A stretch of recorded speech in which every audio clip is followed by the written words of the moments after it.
In a small seaside town where everyone knew each other, three kids with the same birthday, same face, and same laugh lived in a little blue house at the end of Oak Street. These 9-year-old triplets, Lily, Max, and Sophie, were the talk of the neighborhood, not just because they looked identical with their curly brown hair and bright green eyes, but because of how they moved through life as a team. Their mom, Jessica, had raised them all by herself since they were born. She was the kind of mom who worked extra hours at the town library during the day and waited tables at the local diner at night just to make sure her kids had everything they needed. Despite being tired most days, Jessica never complained. Instead, she filled their home with bedtime stories, homemade cookies on weekends, and silly dance parties in their small living room whenever one of them felt sad. The triplets had their own special bond too. Lily was the one who always spoke up first, protecting her siblings from playground bullies and asking the tough questions. Max was the dreamer who could spend hours building sandcastles by the beach or drawing pictures of faraway places he read about in books. Sophie was the peacemaker, always finding ways to help her brother and sister get along when they fought over the last cookie or which movie to watch on Friday nights. One thing the triplets learned early on was not to ask about their dad. The first time they brought it up was when they were 6 years old, after seeing other kids being picked up from school by their fathers. "Mom, where's our dad?" Lily had asked during dinner. Jessica's smile had frozen on her face. She put down her fork, took a deep breath, and simply said, "Some people aren't meant to be in our lives forever, sweethearts. Sometimes families are just moms and their kids, and that's perfectly okay." Max had tried once more a year later. "Do we look like him? Does he live far away?" That time, Jessica had gotten up from the table and left the room. They'd heard her crying in the bathroom, and the three children made a silent promise then and there, no more questions about their missing father. Instead, they created their own little world where they didn't need anyone else. On weekends, Jessica would pack simple sandwiches and fruit, and they'd spend the whole day at the rocky beach near their house. While other families had fancy picnics with coolers and beach umbrellas, the four of them would hunt for seashells, splash in the waves, and build rock towers that they pretended were castles from the fairy tales Jessica read to them. Their mom taught them how to find joy in small things, watching sunset colors paint the sky, identifying different birds that visited their backyard feeder, or learning how to cook simple meals together in their tiny kitchen. She worked hard to create happy memories for them, even when money was tight. The neighbors often whispered about them, how Jessica never dated, how she never mentioned the triplets' father, how she sometimes looked so tired she could barely stay awake during school meetings. But the kids didn't notice any of this. To them, their mom was everything. Their storyteller, their protector, their hero. What the triplets didn't know was that Jessica kept a box hidden at the top of her closet. Inside were old photographs, unsent letters, and a small notebook filled with things she wanted to tell the children someday about the man who had helped bring them into the world. Sometimes, late at night when the triplets were asleep, she would take out this box and look through it, tears falling silently onto the memories she kept locked away. Life wasn't perfect in their small blue house, but it was filled with love. The triplets grew up believing that they were enough for each other, Mom and her 3 kids against the world. They had no idea that their perfectly ordinary life was built on secrets that would someday come to light in a way none of them could have imagined. And Jessica, despite her bright smile and endless energy for her children, carried a weight that grew heavier with each passing year. The knowledge that someday the truth would have to be told. The first signs that something was wrong started in the spring, just as the cherry trees along their street began to bloom. Jessica had always been the kind of mom who never stopped moving, cooking breakfast while helping with homework, folding laundry while singing along to the radio, staying up late to sew costumes for school plays. But lately, she'd been stopping to catch her breath between chores. The triplets noticed how she would sit down suddenly in the middle of washing dishes, or how she would cough into her sleeve when she thought they weren't looking. "I'm just fighting a stubborn cold," she told them one morning when Lily pointed out the dark circles under her eyes. Nothing that some extra rest won't fix. But weeks passed, and the stubborn cold didn't go away. Instead, Jessica started coming home earlier from the library, saying they needed her help with reorganizing the children's section. The triplets knew this wasn't true because they'd visited the library after school and seen the new assistant doing Jessica's usual work. One evening, while Jessica was taking a nap before her diner shift, the phone rang. Max answered it. "Hello, this is Dr. Chen's office calling to confirm Jessica's appointment tomorrow at 2 p.m., said a kind voice. "My mom's sleeping," Max replied. "Is she sick?" There was a pause. "Just tell her we called about her follow-up, okay, sweetie?" That night, Jessica didn't go to the diner. Instead, Aunt Nora came over with pizza and stayed the night.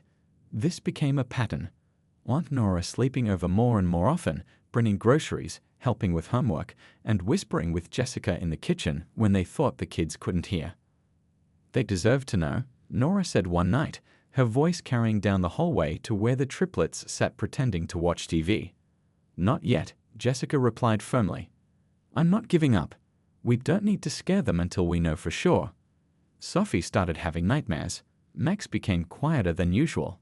Lily, always the protector, tried to keep everyone's spirits up by organizing games and making breakfast when Jessica couldn't get out of bed in the morning. The triplets started taking on more grown-up tasks without being asked. They learned to sort laundry and run the washing machine. They figured out how to make simple meals like sandwiches and pasta. They cleaned up after themselves and tried not to argue or make messes. They thought if they were really good, maybe whatever was happening would stop. Summer came, but there were no beach trips that year. Jessica's cough got worse, and some days she could barely make it from her bedroom to the couch in the living room. The medicine bottles on her nightstand multiplied. Nora started staying most nights, and sometimes the triplets would wake up to find her crying quietly at the kitchen table. Then came the hospital visits. The first one was just for a day. Jessica came home tired but smiling, saying everything would be fine. The second time she stayed 3 nights.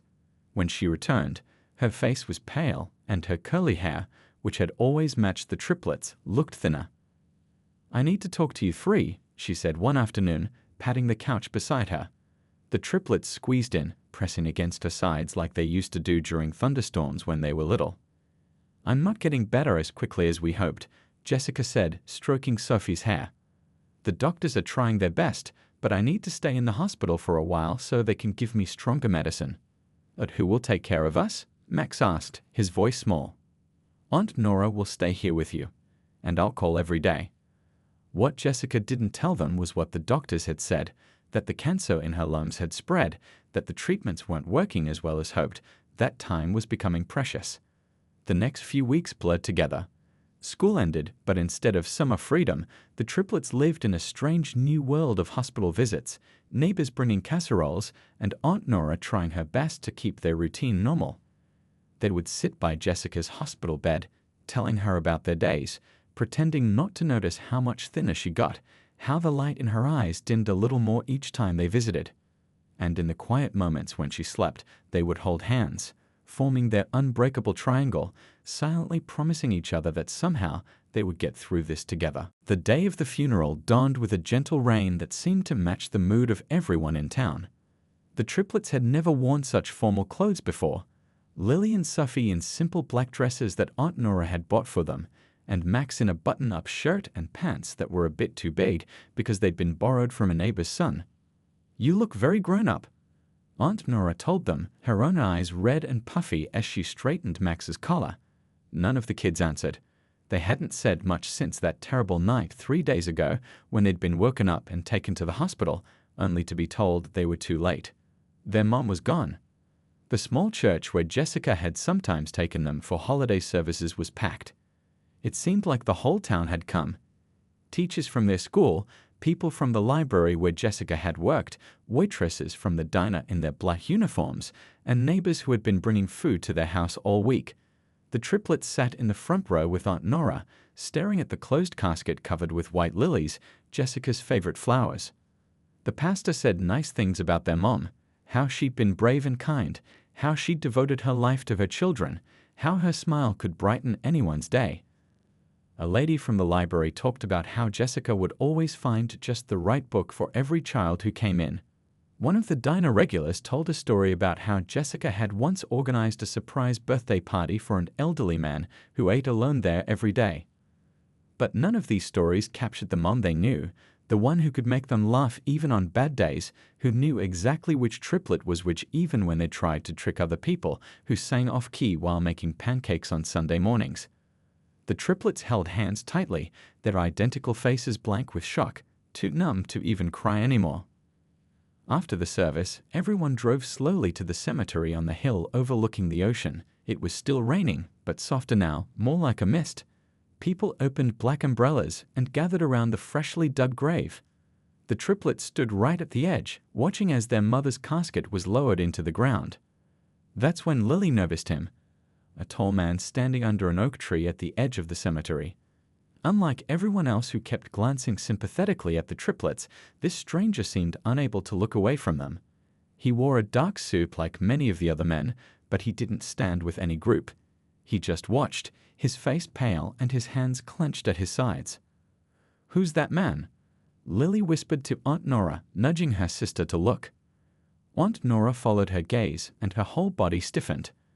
"I don't know," she said quickly, but the triplets had lived their whole lives reading each other's expressions, and they could tell when an adult was lying. As people began placing flowers on the grave and then walking back toward their cars, the stranger remained in place watching. When most people had left and only the triplets, Aunt Nora, and a few close friends remained, the man finally began walking toward them with slow, uncertain steps.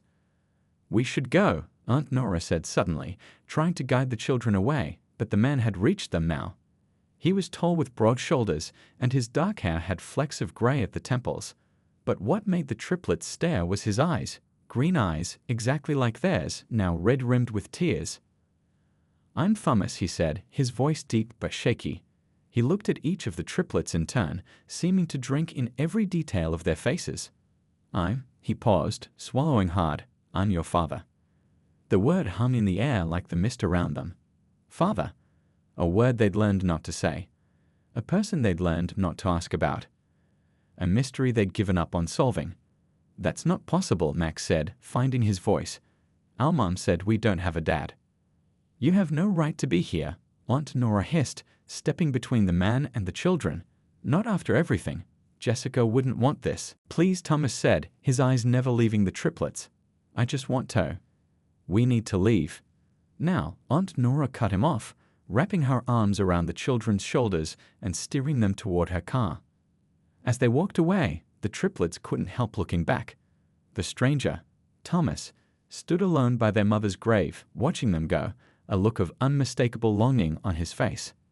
"Is that really our dad?" Sophie whispered once they were in the car. Aunt Nora gripped the steering wheel so hard her knuckles turned white. "We'll talk about this at home," was all she said. The triplets exchanged glances in the backseat, a silent conversation passing between them. After 9 years of wondering, after losing the only parent they'd ever known, after feeling more alone than they ever had before, suddenly there was this man, this stranger, this father they never knew existed. The drive back to Aunt Nora's house was the longest 10 minutes of the triplets' lives. No one spoke. The only sounds were the windshield wipers brushing away the light rain and Sophie's occasional sniffles from the backseat. The three kids kept exchanging glances, having one of their silent conversations that no one else could understand. As soon as they walked through the door, Max couldn't hold back anymore. "Was that really our dad? Why didn't Mom ever tell us about him?" Aunt Nora sighed deeply, sinking into her worn armchair. "Go change out of your nice clothes first. Then we'll talk." The triplets hurried to the guest room they'd been sharing since their mom went into the hospital for the last time. They changed in record speed, whispering theories to each other. "Maybe he's a secret agent," Max suggested, pulling on his favorite blue t-shirt. "Don't be stupid," Lily said, though without her usual sharpness. "He probably just left when we were babies, like Katie Miller's dad did." "But why is he back now?" Sophie wondered, folding her black dress carefully. And why did Aunt Nora look so angry? When they returned to the living room, they found Aunt Nora wasn't alone. The man from the cemetery, Thomas, was sitting on the couch, his suit jacket removed and his tie loosened. Aunt Nora looked like she'd been crying again. "Kids, come sit down," she said, gesturing to the other end of the couch. The triplets hesitated before squeezing in together, as far from Thomas as possible. "I know this is a lot," Aunt Nora began, "especially today of all days. but Thomas insisted on speaking with you, and after talking it through, I think it's best you hear what he has to say." Thomas leaned forward, elbows on his knees, looking at the children with those familiar green eyes. "I know you must have a million questions," he said, "and you probably feel confused and maybe even angry. You have every right to be. Did you know about us?" Lily asked directly, always the brave one. Thomas's face crumpled slightly. "Not until 3 days ago, when I saw the notice about your mom in the newspaper. It mentioned she was survived by her 9-year-old triplets." "But how could you not know?" Max challenged. "We've been allied for 9 years. Thomas took a deep breath. "Your mom and I met when we were young. We fell in love very quickly. We were together for about a year when—" He paused, looking at Aunt Nora, who nodded slightly. "When your mom found out she was pregnant, with triplets." He looked down at his hands. "I wasn't ready to be a father. I was scared. Terrified, actually. I had just gotten a job offer across the country. I told your mom I needed time to think, but really I was running away from my responsibilities. By the time I realized what a terrible mistake I'd made and came back 2 months later, your mom had moved away. No one would tell me where she went." "I told them not to," Aunt Nora cut in. Jessica was heartbroken. She didn't want him coming after her just because he felt guilty. "I spent almost a year looking for her," Thomas continued. "I hired someone to help find her, but your mom was smart. She changed her phone number, deleted all her social media. Eventually, I gave up, thinking maybe it was for the best. I never knew she had actually had the babies, had you 3. The triplets sat in stunned silence, trying to process this information. Their whole lives, they'd assumed their father was someone who didn't matter, someone who wasn't worth talking about. They'd never imagined he simply didn't know they existed. I would have been there," Thomas said, his voice cracking. "If I had known about you, I would have been there every day." "But you left Mom when she was going to have babies," Sophie said quietly. "She had to do everything by herself." Thomas nodded, guilt written across his face. "That's the biggest mistake of my life. I can't undo it, no matter how much I wish I could. Your mom had every right to keep you away from me." "Then why are you here now?" Lily asked, her voice hard. "Because you're my children," Thomas said simply. "And now that I know about you, I want to be in your lives, if you'll let me. I've missed 9 years I can never get back. I don't want to miss any more." Aunt Nora cleared her throat. "Thomas has legal rights as your father. He could go to court if he wanted to." The triplets looked alarmed at this, moving closer together on the couch. "But I'm not going to do that," Thomas added quickly. "I would never force you to be with me if you don't want to. I just want a chance to get to know you, to tell you about myself and learn about you. Maybe we could start with just talking." Before any of the children could respond, Aunt Nora stood up. "I think that's enough for today. The kids have been through too much already." She looked at Thomas meaningfully. "They need time." Thomas nodded, standing up. "Of course." He reached into his pocket and pulled out 3 small cards, placing them on the coffee table. "My phone number and address. I'm staying at the Harbor Inn for now, but I have a house about 2 hours from here. Whenever you're ready, if you're ever ready, I'd like to hear from you." As he headed for the door, he turned back for one last look at the triplets. "You look so much like your mom," he said softly. "She did an amazing job raising you. I'm sorry I missed it." After he left, the triplets sat in silence, staring at the 3 cards on the table, each one feeling like their world had been turned upside down for the second time in a week. After Thomas left, the triplets hardly spoke for the rest of the day. Aunt Nora made their favorite mac and cheese for dinner, but none of them ate much. That night, the 3 children pushed their beds together in the guest room, something they hadn't done since they were little and afraid of thunderstorms. "Do you think Mom was ever going to tell us?" Max whispered in the darkness. "I don't know," Lily answered. "But she should have." "Maybe she was waiting until we were older," Sophie suggested, always trying to see the best in people. The next morning, Aunt Nora found them still asleep in their pushed-together beds, holding hands even in their sleep. She watched them for a moment, her heart breaking for these children who had lost so much. Then she made a decision. After breakfast, she disappeared into her bedroom and returned carrying a wooden box with tiny seashells glued around the edges. "Your mom wanted you to have this," she said, placing it on the kitchen table. If anything ever happened to her, I was going to wait a while, but after yesterday, I think you need to see what's inside. The triplets gathered around as Aunt Nora lifted the lid. Inside were stacks of envelopes, all addressed to Thomas Wilson, but with no stamps. Under these was a small photo album and a journal with a faded blue cover. "Letters to our dad," Sophie asked, picking up one of the envelopes. Aunt Nora nodded. "Your mom wrote to him over the years, but never sent them. She said it helped her sort out her feelings." "Can we read them?" Max asked. "They're yours now," Aunt Nora said. "Your mom wanted you to understand everything." The triplets took the box to the living room and began going through its contents. The earliest letters were angry, written in their mom's usually neat handwriting that had become messy and slanted. "I can't believe you walked away when I told you about the babies," one letter began. "3 heartbeats, Thomas. 3. And you couldn't handle even one." Another said, "The doctor says I'm having 2 girls and a boy. I've picked out names you'll never know. They're my children now." As they read through more letters, dated months and years later, the anger slowly faded. The triplets found themselves reading about their own lives through their mother's eyes. Lily said her first word today, "Book." Of course it would be that. She's already so curious about everything. Max took his first steps last week, earlier than the girls. He was trying to reach a toy boat on the shelf. He's so determined once he sets his mind on something. Sophie has the sweetest laugh. It bubbles up from nowhere and makes everyone around her smile. Even the grumpy cashier at the grocery store couldn't help laughing along with her today. Between the letters were photos, their mum pregnant with her hands on her huge belly, the triplets as tiny babies in the hospital with tubes and wires, connecting them to machines, their first birthday with cake smeared across 3 identical faces. The most recent letter was dated just 3 weeks before their mum went to the hospital for the last time. The handwriting was shakier, but the words were clear. "The doctors say there's not much time left. I've been trying to figure out how to tell the kids about you. I've kept you a secret for so long, it feels impossible to explain now. Maybe that was wrong of me. They deserve to know where they come from, who they look like. Sometimes I catch glimpses of you in them.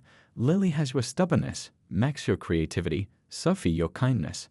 I wonder if you ever think about me, about what happened. I wonder if you'd even want to know them after all this time. I'm scared, Thomas. Not of dying, but of what happens to our children when I'm gone. Nora will take good care of them, I know, but they should have more than that. They should have everything, including you if you want to be in their lives. I'm leaving this box with Nora. If you ever find out about the triplets, if you ever come looking, I hope you love them as much as I do." The triplets sat in stunned silence, surrounded by pieces of their mother's heart spread out on the floor around them. Their whole lives, they'd believed their father didn't matter. Now they were holding proof that he had always mattered, so much that their mom had written to him for 9 years, keeping him alive in her heart even while keeping him a secret from them. "She was going to tell us," Sophie said softly, tears running down her cheeks. "But she ran out of time," Max added, his voice cracking. Lily picked up one of the business cards Thomas had left. "Maybe we didn't run out of time," she said. "Maybe we're just starting over." It took the triplets 3 days to gather enough courage to call the number on Thomas's card. During those days, they carried their mum's letters everywhere, rereading them when they felt confused or scared. They'd also talked to Aunt Nora, who finally shared the full story of how their mum had packed up and left town in the middle of the night after Thomas had chosen his new job over staying with her. "Your mum was so brave," Aunt Nora told them. "She moved here where she didn't know anyone except me, found 2 jobs, and made a life for you 3 all by herself." "But she never gave Dad a chance to change his mind," Lily pointed out. "The letters show she missed him." "People can make mistakes and still be good people," Sophie added quietly. It was Max who finally picked up Aunt Nora's phone and dialed the number. When Thomas answered, Max's voice came out squeaky and nervous. Hi, it's Max, one of the triplets." They arranged to meet at the small park near Aunt Nora's house the next day. Aunt Nora wasn't happy about it, but she agreed to stay on a bench nearby while the kids talked with Thomas. When they arrived at the playground, Thomas was already there, sitting nervously on a picnic table with a large bag beside him. He stood up when he saw them coming, his face breaking into a smile that made his eyes crinkle at the corners, just like theirs did. "Thank you for calling," he said as they approached. "I wasn't sure if you would." There was an awkward silence before Thomas gestured to the bag. "I brought some things to show you, if you're interested." The triplets sat at the table while Thomas pulled out photo albums, his high school yearbook, and even some old report cards. "I thought you might want to know where you come from," he explained. "There are pictures of your grandparents here, my parents. They passed away a few years ago, but they would have loved you so much." The children flipped through the albums, seeing a younger version of Thomas growing up, playing baseball, graduating high school, working on old cars with his dad. They saw photos of a house with a big backyard and a tire swing hanging from an oak tree. "That's where I live now," Thomas said. "It was my parents' house. I moved back there after they died." "What do you do for work?" Lily asked, always practical. "I'm an engineer. I help design bridges," Thomas explained. "That job I left for. I ended up quitting after 6 months anyway. Biggest mistake of my life." As they talked, the triplets began to relax a little. Thomas answered all their questions honestly, even the hard ones.